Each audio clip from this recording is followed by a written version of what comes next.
Welcome to virtual ഗുരുകുലം. ഞങ്ങളുടെ channel ഇഷ്ടപ്പെട്ടാൽ like ചെയ്യുക, ഷെയർ ചെയ്യുക, സബ്സ്ക്രൈബ് ചെയ്യുക.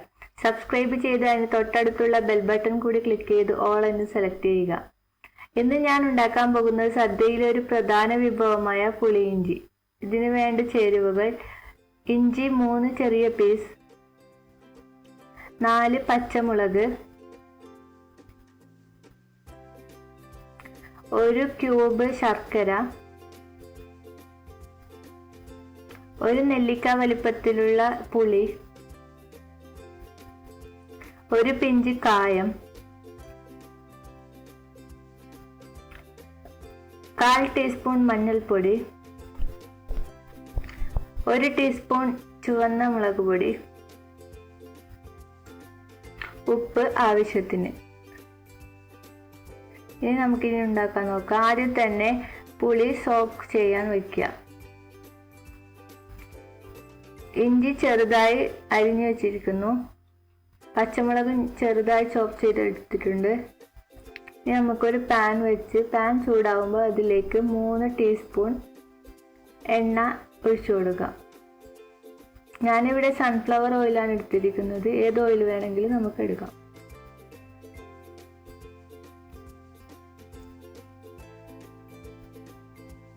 മൂന്ന് ടീസ്പൂൺ ഓയിൽ ആഡ് ചെയ്തിട്ടുണ്ട്.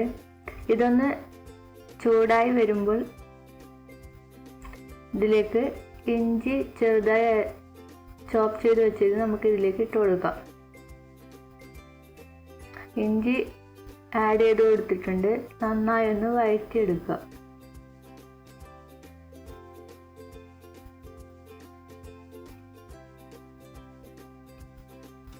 ചെറുതായി കളർ ചേഞ്ചായി വരുമ്പോൾ അതിലേക്ക് നമുക്ക് ചെറുതായി അരിഞ്ഞു വെച്ചിരിക്കുന്ന മുളക് കൂടി ചേർത്ത് കൊടുക്കാം. പച്ചമുളക് ആഡ് ചെയ്ത് കൊടുക്കാം.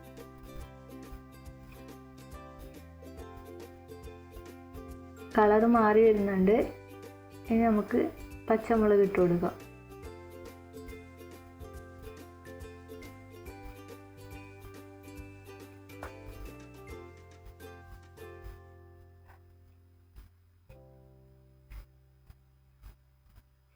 പച്ചമുളക് ഇട്ട് കൊടുക്കുന്നു. ഇതും കൂടി ഇട്ട് നന്നായി ഇളക്കി യോജിപ്പിക്കുക. ഇനി ഗോൾഡൻ ബ്രൗൺ നിറമാവുന്നത് വരെ ഇളക്കിക്കൊണ്ടിരിക്കുക.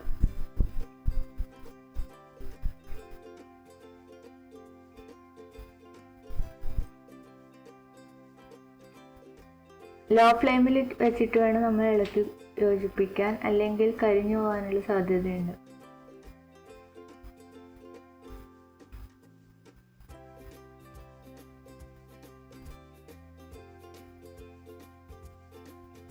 ഇപ്പോൾ കളറൊന്ന് ചേഞ്ചായി ഗോൾഡൻ ബ്രൗൺ നിറമായി വരുന്നുണ്ട്. ഇനി നമുക്കിതിലേക്ക് പൊടികൾ ആഡ് ചെയ്യാം. 1/4 ടീസ്പൂൺ മഞ്ഞൾപ്പൊടി, 1 ടീസ്പൂൺ മുളക് പൊടിയും കൂടി ആഡ് ചെയ്ത് മിക്സ് ചെയ്യുക.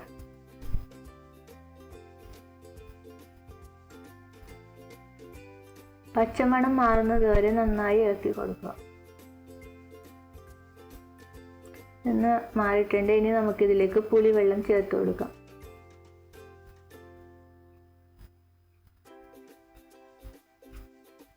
പുളിവെള്ളം ചേർത്ത് കൊടുത്ത് നന്നായി ഒന്ന് മിക്സ് ചെയ്ത് ഒന്ന് തിളയ്ക്കാൻ വയ്ക്കുക. ഇപ്പൊ തിളച്ച് വന്നിട്ടുണ്ട്. ഇതിലേക്ക് നമുക്ക് 1 ക്യൂബ് ശർക്കര ചേർക്കാം.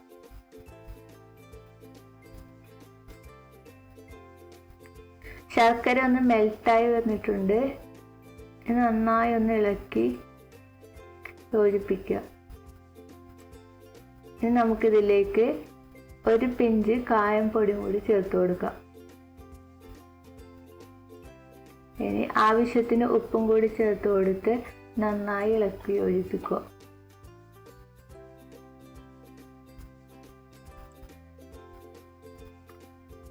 തീ ലോ ഫ്ലെയിമിൽ വെച്ച് നന്നായി ഇളക്കി ഒന്ന് കുറുക്കിയെടുക്കണം.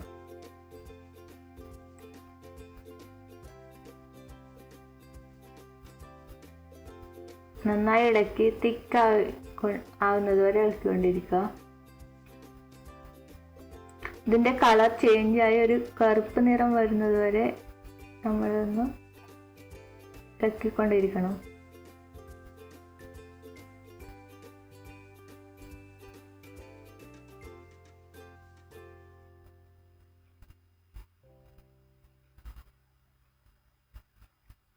ഇപ്പം ഒന്ന് തിക്കായി വന്നിട്ടുണ്ട്. ഈ ഒരു കൺസിസ്റ്റൻസിൽ നമുക്ക് തീ ഓഫ് ചെയ്യാം.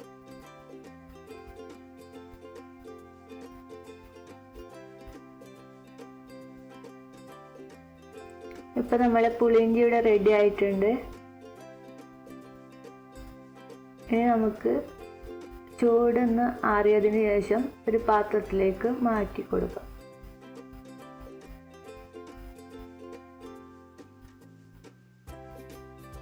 ഇപ്പം റെഡിയായി കഴിഞ്ഞിരിക്കുന്നു.